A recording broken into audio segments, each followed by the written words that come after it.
Welcome to the Solemn Vanguard channel. Today we have some major reveals for Vanguard for all formats basically. Note that on 50cards.shop you can currently get the set 2 pre-orders already. So if there's anything from set 2, some of these insane cards that we've had revealed so far, go to 50cards.shop, use the code Solemn. There's also sleeves now. You know, your boy had to grab the Stoicheia Overtrayer sleeves. Love that beast. Link will be in the description. Now, first of all, this news we got yesterday. We are getting the Revival Selection. This is a premium set that only English is getting. And it's basically a big reprint set, but it's also bringing over some cards that Japan had previously that we didn't yet. I believe it is coming out in the summer, so that's exciting. Some of the popular units that they are reprinting is a Helios for Gold Paladin, Denial Griffin for Kagero, a Stand Trigger for Link Joker. I don't get it, but every single clan is getting some good stuff, so we'll see about that. Gear Groovy, Citron, and more. They are reprinting G units, so some strides that are maybe expensive now, some G Guardians, Stand Triggers, and more. All the packs are apparently clan packs. You open one pack, that one pack will be full of Grand Blue, full of Dimension Police, full of this and full of that. Now, certain G Guardians will also get SP treatment, so that's exciting. If there's a certain G Guardian that doesn't have an SP variant yet,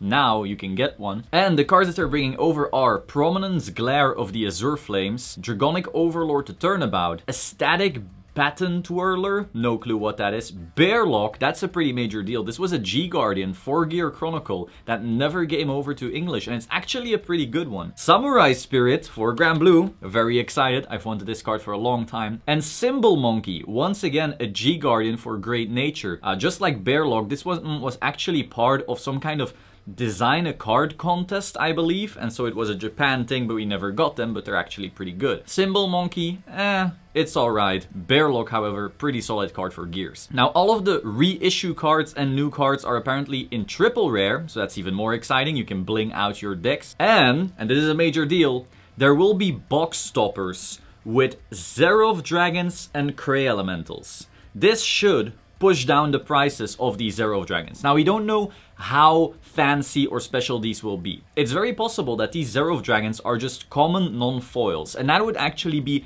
the ideal situation. It would mean that if you spend money on Zerov Dragons, you still have your very fancy, blingy, foily, Zerov special. Everything about it is still special, and that makes it still valuable, while the common ones are just a great way to get access to these cards. Regardless, that's me speculating. The important thing is many people see Zerov Dragons as a harder barrier to entry to get into premium. Most decks don't actually need them. However, it is a good signal that they are willing to reprint these so more people have access to them. Then we have the clan selections, and we saw some reprints. So I'm not gonna go over all of them, but there's some really solid choices. Our Columbard V for sure is a big one. The grade 3 Searchers, of course. We have the grade 2 for Angel Feather, that's very strong. Top Idol Aqua, I mean, I guess. There's also some pretty big misses though, according to some people. Like there was the Assault card for Aqua Force that some people really wanted to see and it's not in there. Shirayuki, Brad Black, those are solid choices. Tetra Magus, okay, all around, you know, I'm not really complaining much. It's solid reprints, good for them. Could have been slightly better, sure, but you know, just solid. Now,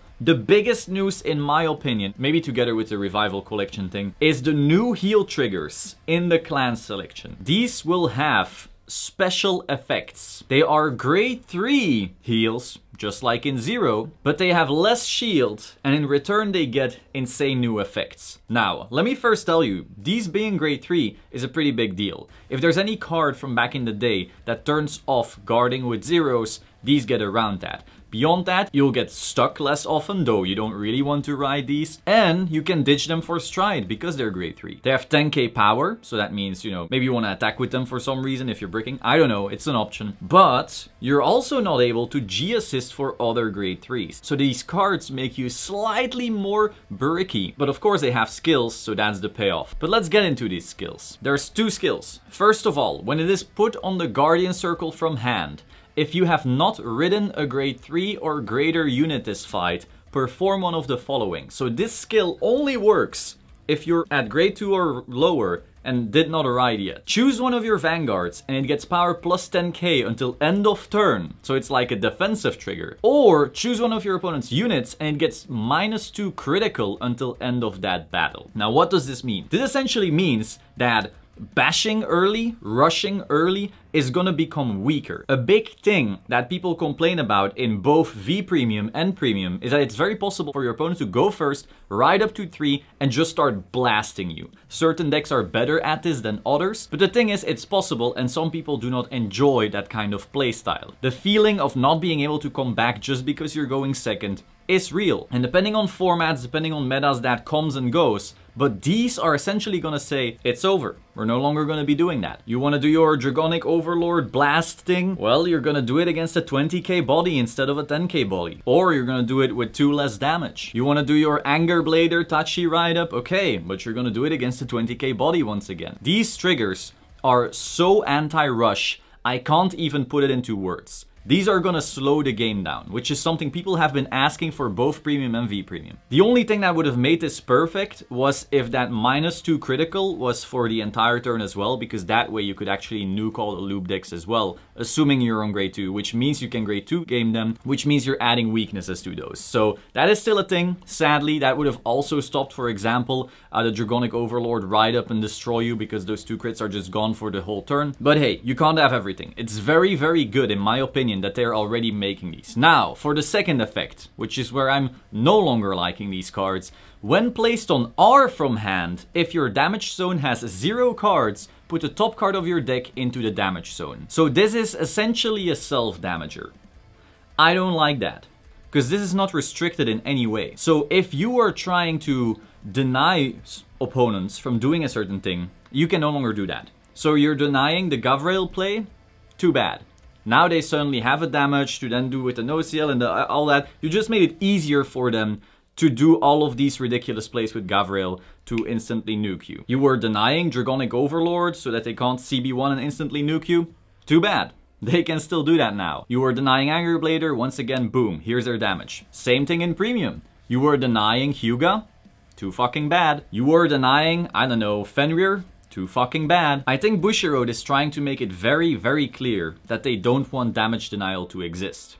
They have Bobo, okay. They added Hoam, wow. They added this. Damage denial is no longer gonna be a real strategy when cards like these exist. Now, this being shown also shows me that they're gonna nuke some fucking decks. Cause if you let that second skill loose in Premium right now, and even in V Premium, but hey, we'll see, that's gonna wreak some havoc. That is absolute insanity. So for that reason, yeah, expect some very, very harsh bannings soon. Which is necessary, I welcome it. Overall though, just because that first skill exists, and I assume massive bans are gonna come, making the second part fine too, I'm excited for these. Just the fact that you will be less punished, less often by a instant ride-up bash you in the face type deck is a very, very big deal. This is gonna slow down the formats. Also, on stream, Dr. O actually mentioned that they're working on things for Premium and that you have to give them a little more time. So they are working on something, apparently. That's what Dr. O said. Next, for card reveals, we have Orphis support and Bruce support. First of all, we have this grade 1, Auto on R. When this unit boosts a Shadow Army token, you may have this unit get power plus 15k until end of turn.